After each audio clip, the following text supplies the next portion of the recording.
mattress, winter does not arrive. It settles like dusk dense, silent, all-encompassing. On that evening, snow did not fall. It descended, like a curtain, closing the world in white and silence. Tanish knew this silence well.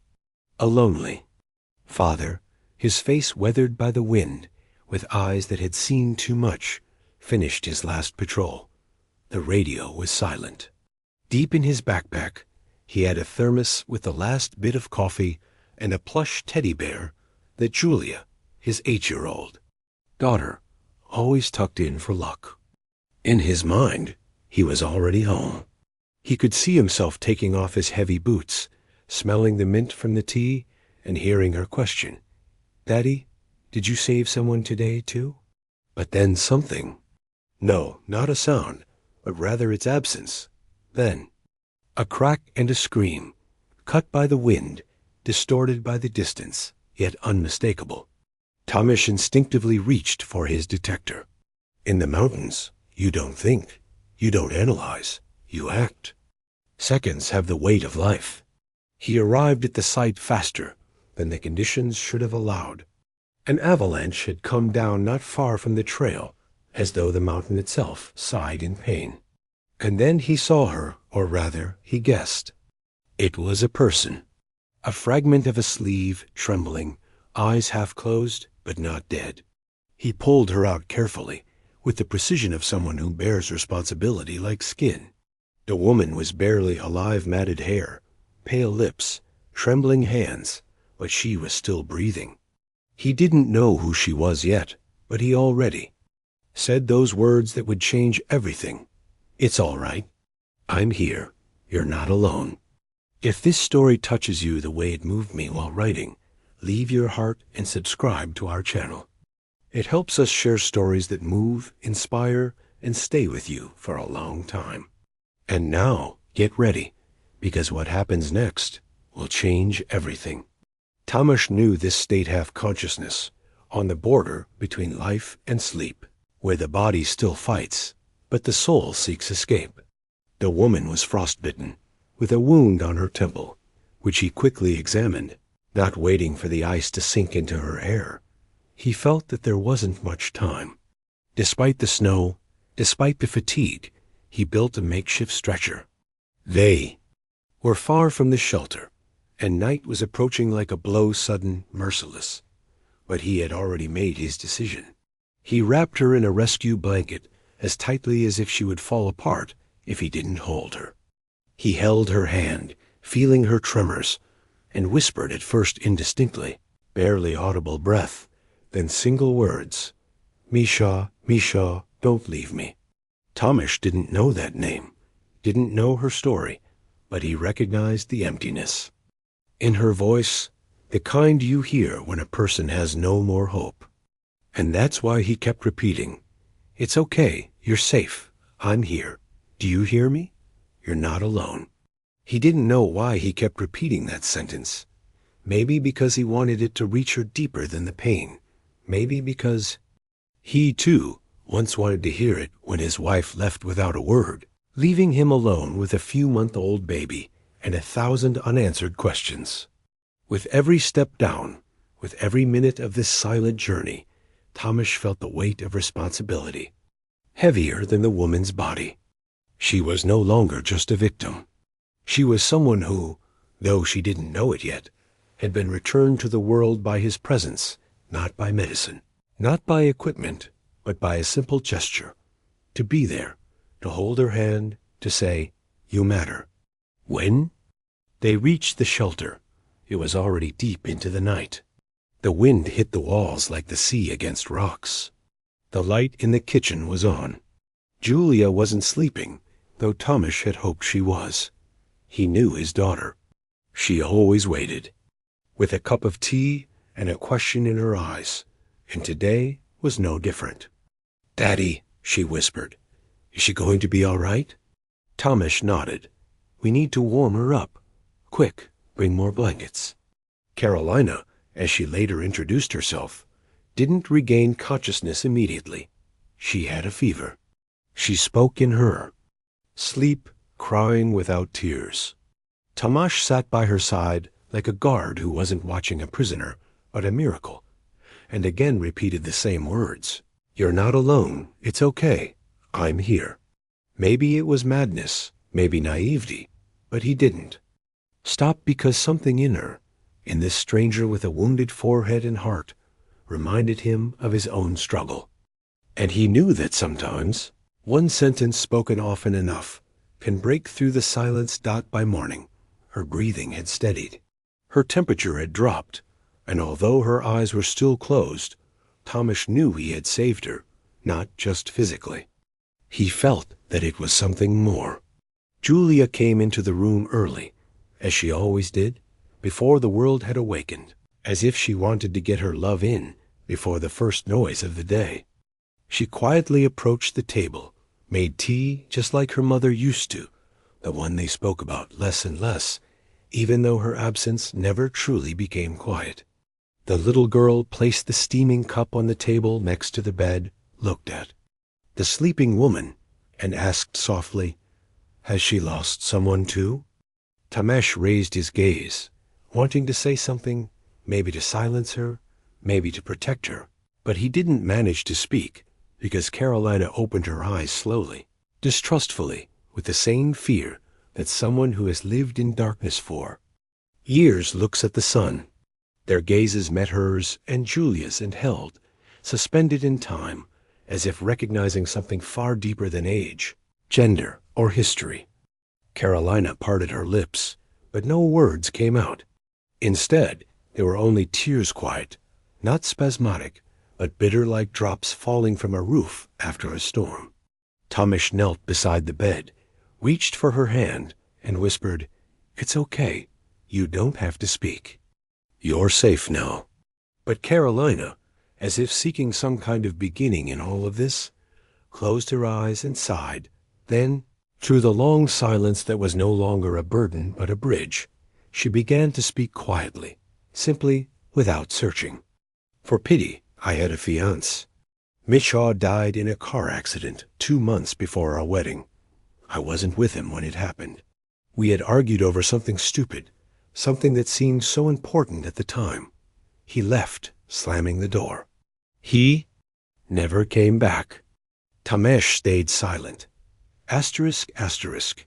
He knew that there are words to which no answer is appropriate. But Julia, as if guided by some childlike instinct, placed her hand on Carolina's and said, "I don't have a mom either, but my dad says some things we don't need to understand right away." And then something broke not in Carolina, but around her, as if the invisible shell she had built around her grief for months had just cracked because of the tenderness in the voice of an 8-year-old. "I ran to the mountains," she said after a moment. "Not to kill myself. No, I wasn't planning death, but I also wasn't planning to come back. I just wanted to disappear, stop feeling, stop being." And without waiting for an answer, she looked at Thomas and asked, "Why did you say that?" The words, "You're not alone," there, in the snow. Surprised, maybe slightly embarrassed, Thomas breathed deeply. There was no pathos in his eyes, only the tired truth. "Because I wish someone had said that to me, once, when I was left alone with Julia. I thought no one would ever really see me again, that I was just a function father, rescuer, a man for special tasks. But everyone needs someone to sit beside them sometimes, just to be there, without purpose, without duty. Just to be." Carolina stared at him for a long time, not analyzing, not judging, not searching for a second meaning. For the first time in a long while, she simply listened. And in his voice, there was something missing in the world that had abandoned her honesty without expectations, closeness without promises. Snow fell outside again, slowly, as though with respect for what was happening inside. Silence no longer resounded with loneliness, but instead offered space for breath, for silence, for presence. Julia, unaware of the significance of the moment, reached for the dominoes and innocently asked, "Will you play with me?" Carolina smiled faintly, and for the first time nodded. The house in the mountains didn't resemble a place to return to. It was more like a place where one could pause for a moment and not pretend to know where they were going. Thomas didn't ask Carolina how long she planned to stay. He didn't suggest it might be time to return to her life, because they both, though they never said it out loud, knew that her life before the avalanche no longer existed the moment the snow covered not only her body, but everything she knew, loved, and feared. This wasn't a vacation. It wasn't therapy. It was something far more fragile, and for that reason, real. Carolina helped with small chores, at first distantly, like someone afraid that if they got too involved, they would be hurt. Then with growing engagement, as if her hands, which had only trembled for weeks, remembered that they could create, build, and warm. She chopped wood in the yard, clumsily at first, then with surprising precision.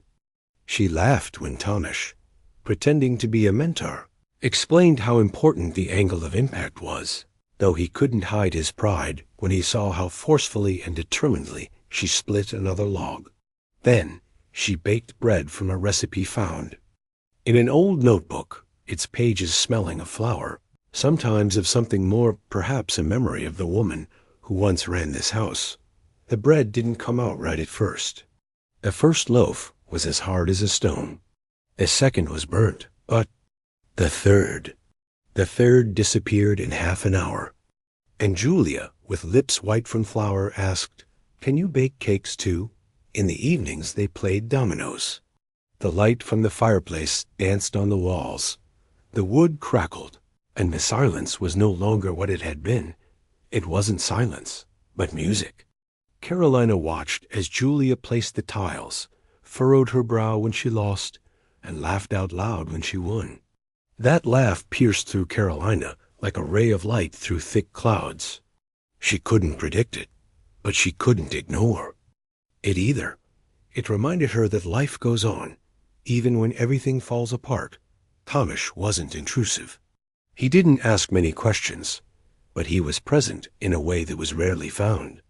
He always knew when to leave a cup of tea without a word, when to place his hand on her shoulder and say nothing. Sometimes, in the evenings, when he thought Carolina was asleep, he would speak aloud something from the past, a thought, a fragment of a prayer that he never finished. And she, listening from behind the door, felt that she wasn't alone, not just physically, but in everything that hurt. Over time, she began to go on walks.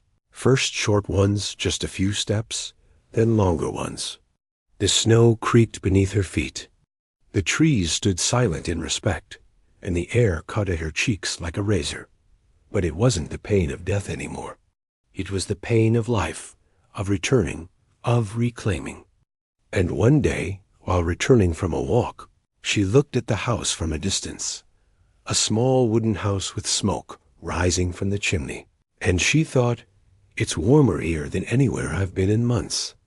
What stayed with her most, however, were Thomas's words from that night, not just the words themselves, but the way he said them, as if he knew the kind of darkness where there are no reference points, no road signs, no North Star. As if he wasn't just a mountain rescuer, but someone who had once fallen into the abyss and, by miracle, managed to get out. Carolina didn't ask about his past, but she began to read it in his gestures, in his silences, in the care he gave Julia, how he gently adjusted her blanket, how he listened to her childhood stories with such focus, as if every word she spoke was the most important thing in the world. And then a thought appeared in her, shy at first, not yet ready. Maybe, just maybe, not everything in her life ended that day when Mishaw died. Because sometimes what's most precious comes not when we are ready for it, but when we need someone to lift us the most. Evening came suddenly, as if the night wanted to cover something that had ripened over the past days. The fireplace was burning. The wood crackled like the echo of thoughts no one had spoken. Thomas sat in the armchair with a book in his lap, but his gaze was elsewhere. Carolina, with a cup of cocoa, stood in the doorway to the living room, and, for a moment, watched without entering. as if she wanted to make sure she had the right to be part of this silence that didn't exclude but invited. Julia had been asleep. For an hour. She had left her dominoes on the table, scattered like traces of joy no one had to piece together. Carolina sat slowly across from Thomas, not saying a word, and perhaps because of that, he looked up. In his eyes, there was something she hadn't seen before. Warmth, but also uncertainty. Without a word, he handed her the book, its cover. Worn, the pages yellowed, and a dedication written by hand in delicate but sure handwriting. For someone who found the way, though they weren't looking for it. Carolina froze. She felt something spread in her chest, an emotion hard to describe, as if all the questions she had been afraid to ask had just received an answer. Not through a gesture, not through a touch, but through words, the same ones she had heard. Under the snow, the ones that had kept her alive before she even understood that she wanted to live. I didn't know what to say to you when you opened your eyes for the first time, Tamek said slowly, as if each word were a step on thin ice. But then I remembered that once someone told me the most important words are the ones we say without, knowing if they'll stay. Remembered because they are true. Carolina pressed the book to her chest, looking at him for a long time in silence that no longer hurt, no longer weighed heavily. It was a silence of acceptance, an acceptance that not everything must be resolved, that not every wound will heal, but that you can live with it and keep moving forward with someone by your side who is not afraid of your shadows. Her words, spoken softly, they were the only thing that kept me going. I didn't remember your face. I didn't know who you were, but I remembered your voice and the sentence, "You're not alone." And that was enough. The fireplace hummed softly, as if it wanted to confirm that sometimes fire doesn't have to be big to warm what truly matters. Thomas didn't answer immediately. He stood up, walked to the window, looked at the frozen peaks in the distance, then returned and sat beside her, not too close, but close enough that she could feel his presence. You know, Carolina, sometimes we save someone without realizing. We are also being saved. Carolina turned toward him. There was no hesitation, no fear. For the first time since Micha's death, she didn't feel guilty for breathing, for laughing, for wanting something. She understood that his death didn't have to be the end of everything. That grief could be a passage, not a permanent stop, and that new life didn't mean betraying the past, but offering a chance to preserve the good within us. TOMASZ extended. His hand to her, not as a lover, not as a savior, but as a man who had witnessed her return, who waited not to take, but to give. And she took his hand without a word, because everything had already been said, in the mountains.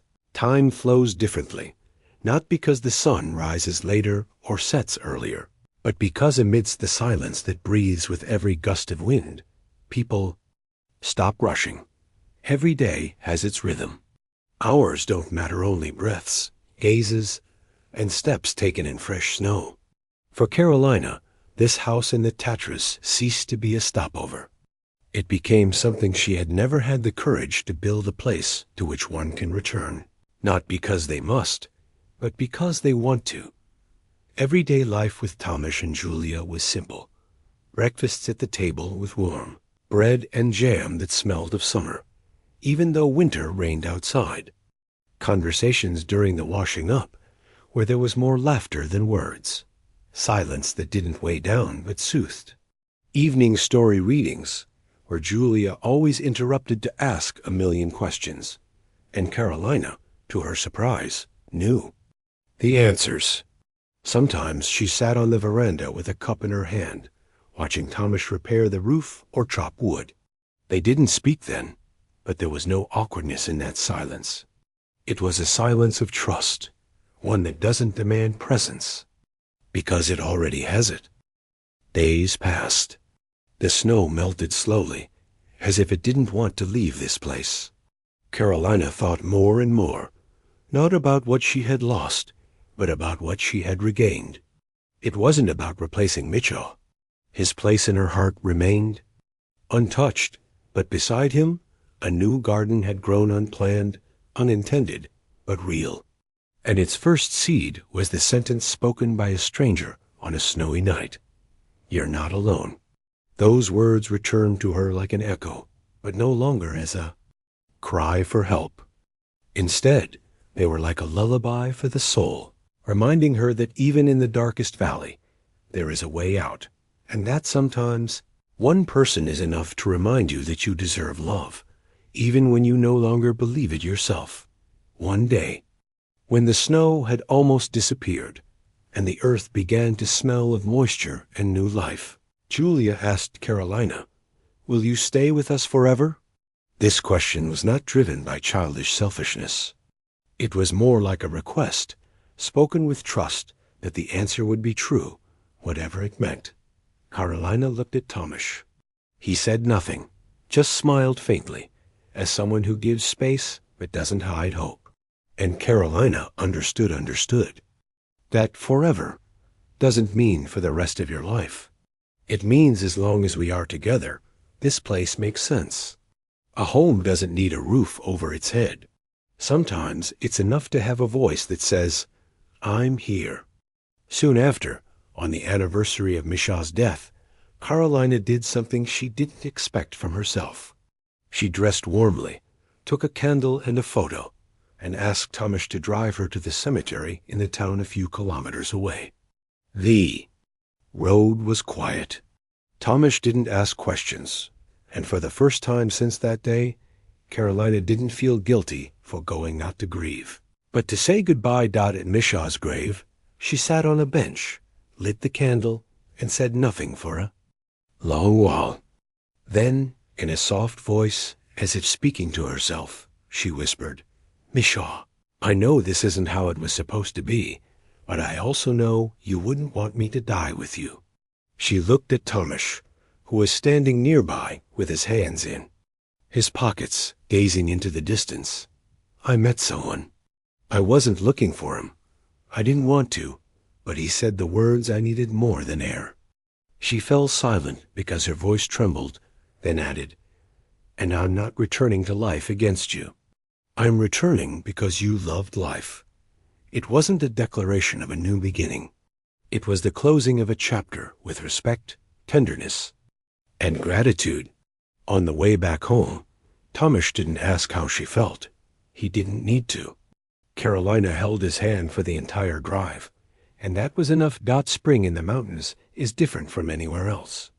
It doesn't explode in greenery. It doesn't smell intensely. It comes softly, step by step, first through the sound of drops falling from the roofs, then through the birds that begin to sing again, and through the hearts that awaken to life. Carolina hadn't planned on staying, but when Thomas asked one day if she would like to run a small guest house with him, one for tourists who needed something more than a place to sleep, she answered without hesitation, yes. She understood that her story, though full of pain, didn't have to end in tragedy. It could be the beginning of something that doesn't fix the past, but wraps it in a blanket that doesn't remove the cold, but allows you to survive the night. Today, when tourists arrive, unaware of what happened here, they see only three people. A man with a warm gaze, a woman with eyes that no longer flee, and a little girl who laughs as if the whole world makes sense to her. And no one asks who saved whom, because the answer is too complicated to be wrapped in words. Maybe that's the most beautiful thing about this story, that you don't need to understand it to feel it, because each of us has something of Carolina. Inside us, someone who runs from pain, and something of Thomas inside us, someone who, despite their own wounds, extends a hand to others. And if there is something that can truly save a person, it is not great deeds, not heroic acts. It's simple words spoken sincerely. You're not alone. You matter. I'm here. Because sometimes it's not the blanket that warms the most. It's not food that saves us from death. It's the voice, the presence, the conviction that you are still someone's point of reference. And would you say a few words to someone, not knowing they might save a life? Leave a heart in the comments. And subscribe to Love and Secrets if you believe in the power of simple words.